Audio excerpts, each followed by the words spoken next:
Soy Laurana Malacalza, soy feminista, docente de la Universidad del Centro de la Provincia de Buenos Aires y de la Universidad de La Plata, y actualmente soy la subsecretaria de Abordaje Integral de las Violencias por Razones de Género del Ministerio de las Mujeres, Género y Diversidad de la Nación. Yo podría enunciar, digamos, 4 ejes a tener en cuenta para comprender este mandato que aparece sobre la necesidad de incorporar la perspectiva de género. Por un lado, lo que la perspectiva de género nos va a permitir poner en evidencia es las situaciones particulares, eh, visibilizar las situaciones particulares en las que se encuentran mujeres y personas LGTBI más para unificar todas las identidades no binarias. Quiero decir, es importante en las definiciones de las políticas públicas, de los procedimientos, de las reglamentaciones, de los marcos legislativos, de las resoluciones, poder visibilizar cuál es la situación particular o de acuerdo al tema en que esas políticas públicas estén enfocadas, cuál es la situación particular de las mujeres y del colectivo LGTBI+. Ya con la visibilización eh, ganamos un montón en términos de reconocimiento de derechos, en nombrar aquello que no aparece nombrado y sobre todo, digamos, en el diseño de las políticas públicas, lo que no se nombra parece no ser reconocido, eh, y permite de alguna manera incorporar en esa visibilización parte de lo que significa la igualdad formal y la igualdad sustantiva en el diseño de estas políticas públicas. Ese sería como el primer punto. El segundo punto a tener en cuenta cuando incorporamos la perspectiva de género o que nos permite poner en evidencia la perspectiva de género son los efectos diferenciadores para los géneros que tienen determinadas políticas, prácticas, procedimientos, reglamentaciones. Efectos diferenciadores, digo, en términos de cómo afecta esa política pública o esa práctica a los distintos géneros. Sin dudas, la perspectiva de género lo que nos permite poner en tensión y poner en crisis es ese paradigma dominante, tanto en el ámbito de la justicia como en el ámbito de las políticas públicas, de que son ámbitos neutrales, son ámbitos universales, son ámbitos objetivos que nada tienen que ver con la perspectiva de género. Yo diría que eso es una enorme falacia, porque todas estas políticas, prácticas y procedimientos y reglamentaciones y resoluciones no son ni neutrales, ni son universales, ni son tan objetivas como pretenden serlo, sino que producen por acción o por omisión un efecto sobre determinados grupos y sobre todo un efecto entre los géneros. Doy un ejemplo. La ley que establece ciertas reglamentaciones en torno a la tenencia y venta de estupefacientes, la ley 23737, si no me equivoco, que de alguna manera, además, en la provincia de Buenos Aires desfederalizó eh, la investigación y la sanción de delitos de tenencia con fines de comercialización de estupefacientes, parecería ser una ley completamente neutral en términos de género, que nada dice respecto a la problemática ni de la violencia de género, ni de la perspectiva de género en general. Sin embargo, cuando aplicamos esa ley que tiene un carácter aparentemente tan neutral y objetivo, produce efectos completamente diferenciadores respecto a varones y a mujeres y respecto también a la población trans y travesti. Porque cuando se aplica esa ley, debe ser, creo que es la ley junto con la ley que regula el delito de trata, que más ha criminalizado a mujeres y a la población trans y travestis. Aparentemente una ley completamente neutral en, en su puesta en práctica produce efectos diferenciados. Y dar cuenta de esos efectos diferenciados en términos de los géneros es algo que nos permite visibilizar la perspectiva de género. y es el segundo punto, a mi entender, que deberíamos tener en cuenta cuando queremos incorporar la perspectiva de género o cuando hablamos de la perspectiva de género en materia de políticas públicas y de prácticas, acciones y reglamentaciones. El tercer eje, podríamos pensar que nos introduce la perspectiva de género, es pensar en la posibilidad de definiciones de políticas focalizadas, o sea, de políticas especialmente asignadas para grupos, para mujeres y personas LGTBI más. Para grupos, al decir de Iris Yan, que es una politóloga norteamericana, grupos oprimidos, grupos que sufren distintos grados de opresión, no grupos privilegiados. Y esa opresión se visibiliza en no haber compartido o haber tenido la posibilidad de ejercer el poder, de haber sufrido violencia a lo largo de la historia y de estar oprimidos en términos económicos y culturales. Focalizar políticas públicas dirigidas especialmente a mujeres y a personas LGTBI+, da cuenta, digamos, de la incorporación de la perspectiva de género en las políticas públicas. El cupo laboral trans es precisamente, digamos, una de las políticas focalizadas, sustentada, digamos, en un principio de discriminación positiva por parte del Estado, que está haciendo un trato privilegiado y diferencial a grupos oprimidos a lo largo de su historia, como es el colectivo trans y travesti. Es un ejemplo de lo que significa, digamos, diseñar políticas públicas focalizadas. Y el cuarto punto son aquellas políticas que buscan transformar las relaciones entre los géneros, transformar la forma de vincularnos entre los géneros, incluso transformar la forma en que se construyen las identidades y las expresiones de género. A mí me gusta llamar a este cuarto grupo de definiciones de políticas transformadoras, en términos de perspectiva de género, políticas que se engloban, digamos, en una perspectiva más feminista. En términos de que no solamente visibiliza la situación particular de mujeres y personas LGTBI, no solamente visibiliza y da cuenta de los efectos diferenciadores y diferenciables de la aplicación de estas políticas, no solamente define políticas focalizadas, sino que también busca transformarlo. Y ese objetivo de transformación de la realidad social y de transformación de las formas de vincularnos entre los géneros es un objetivo y es un objetivo político muy propio del feminismo. Entonces, junto con otras personas que vienen pensando estos temas, comparto la idea de poder llamar a este último eje como una política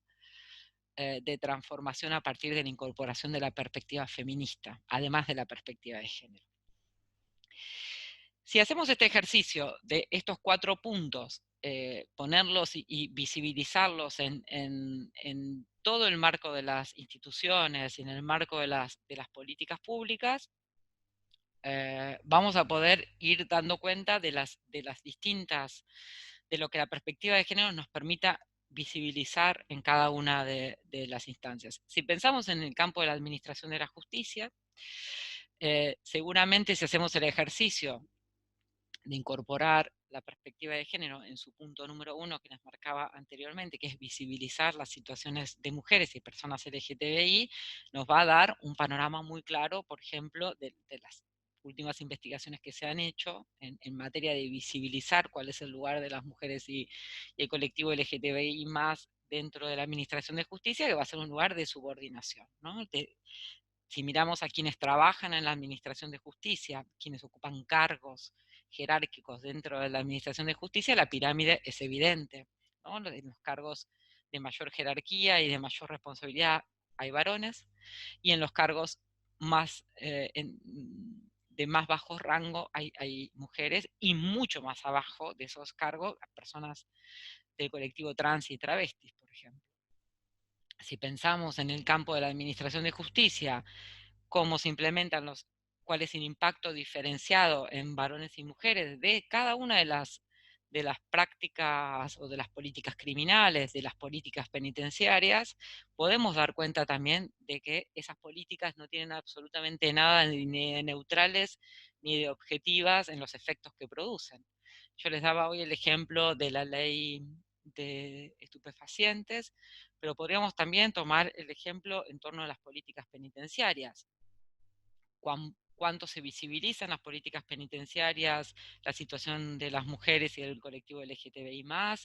cuáles son los efectos diferenciados que en las políticas penitenciarias tiene el encierro en varones, en mujeres, en población trans y travestis, y ahí vamos a ver, y en personas gays, lesbianas, los efectos son completamente diferentes de lo que significa el encierro en términos subjetivos, pero también en términos de sus redes de cuidado, de sus redes sociales, familiares, el encierro de una mujer bajo un régimen de prisión preventiva tiene efectos muy evidentes sobre, por ejemplo, sus redes de cuidado, un efecto sobre sus hijos, un efecto sobre los adultos mayores que estaban al cuidado, que no produce el mismo efecto en varones. De hecho, digamos, por ejemplo, esos efectos diferenciados se ve con políticas penitenciarias focalizadas, especialmente para mujeres, por ejemplo, permitirles convivir con sus hijos dentro de las cárceles hasta que cumplen los 4 años, y esa posibilidad no la tienen los varones, ¿no? Aparecen como políticas más focalizadas. También en términos de políticas penitenciarias podemos pensar que hay una enorme carencia de políticas focalizadas para mujeres y personas trans en las cárceles.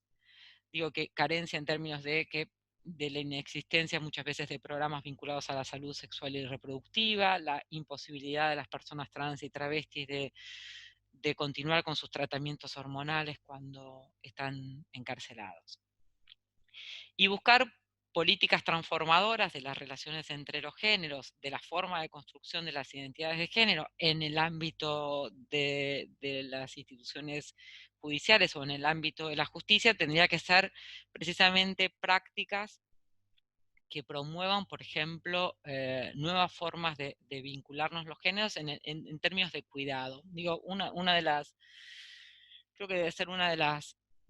políticas más transformadoras que tenemos en la agenda pública hoy, empezar a incorporar las políticas de cuidado, la agenda de cuidado en el diseño de las políticas públicas. ¿Qué quiero decir con esto? Es visibilizar que hoy, en este momento histórico, las mujeres somos las que mayormente nos hacemos cargo de las tareas de cuidado,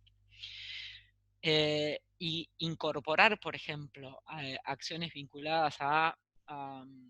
resolver desde el Estado estas políticas de cuidado que no recaigan en la propia mujer que está además trabajando en un ámbito de la administración de la justicia, las tareas de cuidado, sino ir resolviendo desde el Estado cómo el Estado se hace también responsable de esas tareas de cuidado, o cómo también establece licencias para los varones que son padres equitativas e iguales que las licencias de maternidad para que los varones empiezan a desplegar más sus tareas de cuidado. Son políticas que buscan transformar de alguna manera parte de las relaciones que se van generando o se van instituyendo entre los géneros. Sin dudas, digamos, estas instancias de la incorporación de la perspectiva de género en las prácticas institucionales, en los diseños institucionales también, en el diseño, digo, en tener en cuenta en los diseños, en las reglamentaciones, tener en cuenta las situaciones particulares de las mujeres, por ejemplo, por situaciones de violencia de género, todo lo que tenga que ver con licencias laborales que incluyen, digamos, las licencias por violencia de género, son productos de ir visibilizando, sería el primer eje que les marqué, de ir visibilizando de las situaciones particulares de mujeres y de personas LGTBI en el ámbito del diseño institucional. O sea, transversalizar la perspectiva de género es tener en cuenta estos ejes que les planteabas, tanto en el diseño institucional, en las reglamentaciones, en las prácticas y en las políticas que se vayan ejerciendo desde esos ámbitos institucionales. Eso es incorporar la perspectiva de género de manera transversal al Estado, ir incorporándola en esas dimensiones. Y por supuesto que esto eh, establece un desafío en términos de las estructuras de poder que ya están mucho más consolidadas, ¿no? Y por supuesto que esto va a generar también muchas resistencias y muchas contraofensivas a esos diseños que permitan o que intenten incorporar las perspectivas de género, porque realmente visibilizar los efectos diferenciados de una política pública, visibilizar particularmente en los diagnósticos y en la ejecución de esas políticas públicas, las situaciones de mujeres y personas LGTBI, buscar realizar políticas transformadoras de las relaciones entre los géneros, va a producir, digamos, un desequilibrio en las relaciones de poder que existen en el ámbito institucional o en los ámbitos estatales. Pero sin duda, digamos, esa deconstrucción de esas lógicas de poder va a permitir construir un poder que al menos tenga ciertas características eh, democráticas y de mayor igualdad en el diseño de las prácticas institucionales. Y esa promocionar la igualdad entre los géneros, promocionar la desjerarquización, la ruptura de esos vínculos de poder, es lo que permite evitar los hechos de violencia de género. Entonces, cuando estamos tan preocupados por las situaciones de violencia de género, cuando desde el Estado podemos manifestar nuestra preocupación y acciones frente a las situaciones de violencia de género, frente a los femicidios, a los transvesticidios, promocionar la incorporación de la perspectiva de género en el diseño institucional, en las prácticas, en las reglamentaciones, es lo que actúa preventivamente en términos de violencia de género. ¿Y por qué actúa preventivamente? Porque rompe la estructura de poder jerárquica dominante entre los géneros. Eh, Va a llevar, digamos, tiempo poder hacer eso, lleva, por supuesto que eso va a generar, digamos, como mucha resistencia, pero es a la larga lo que estoy completamente convencida, digamos, lo que va a promocionar una forma no violenta de vincularnos entre los géneros. Porque la igualdad es lo que deconstruye la discriminación y la jerarquía y las relaciones de poder entre los géneros.